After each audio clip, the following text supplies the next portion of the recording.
global happenings today. We communicate, we analyze global news.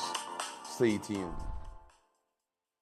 Hello, beautiful people. Welcome to Global Happiness today. Yesterday's Soludo's inauguration really indeed came with a lot of drama. But hours after the inauguration, it looks like the former first family of Anambra State are not out of the woods yet. In fact, right now, former governor of Anambra State, Willie Obiano, may just be cooling in one of the security agencies' nets. And well, before we go to the newspaper, to give you the full details of what happened hours after that showdown, and also an eyewitness's audio account exactly what happened, how everything transpired. But I'm afraid it was spoken in Igbo language.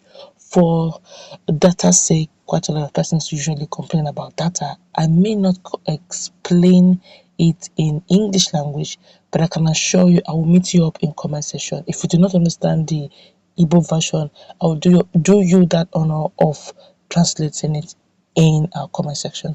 But for right now, let's quickly hit the news running. Let's start with what happened after the inauguration to Obiano himself. The Economic and Financial Commission's crimes on Thursday arrested former Anambra State Governor Willie Obiano at the Murtala Mohammed International Airport, Lagos. Obiano, who has been on the Commission's watch list for months now, was arrested at about 8:30 p.m. yesterday evening. He was reportedly on his way out of the country to Austin, Texas, in the United States after handing over to his successor, Governor Charles Soludo. Well, Channels Television had reported last November how the EFCC had placed Mr. Obiano on a watch list.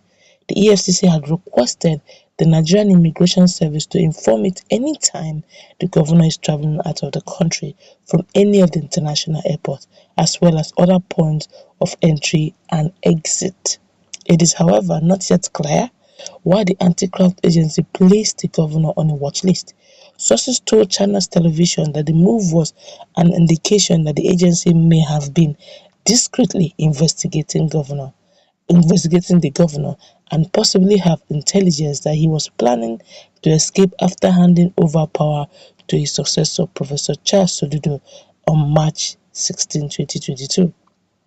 Former Anambra State Commissioner for Information, Don Adinoba, had at the time condemned the EFCC watchlist reports, claiming that they were politically motivated.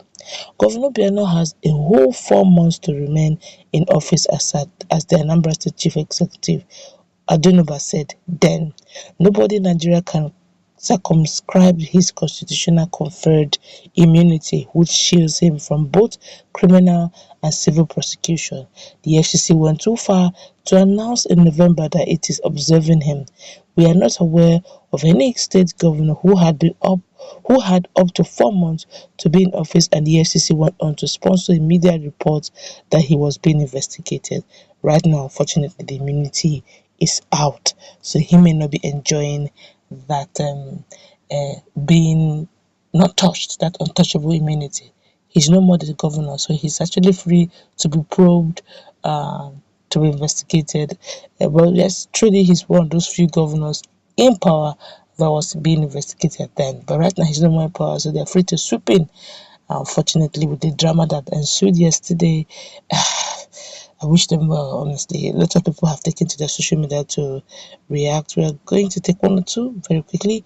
This one say, why is he in a haste to leave Nigeria? I see another long battle.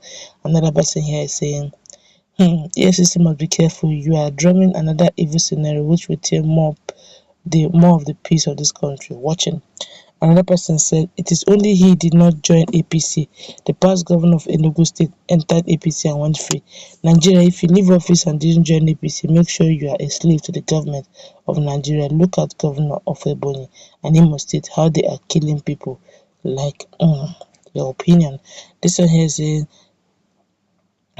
power, wife slap, part 1, husband's arrest, part 2, part 3, loading. Please let the music play on.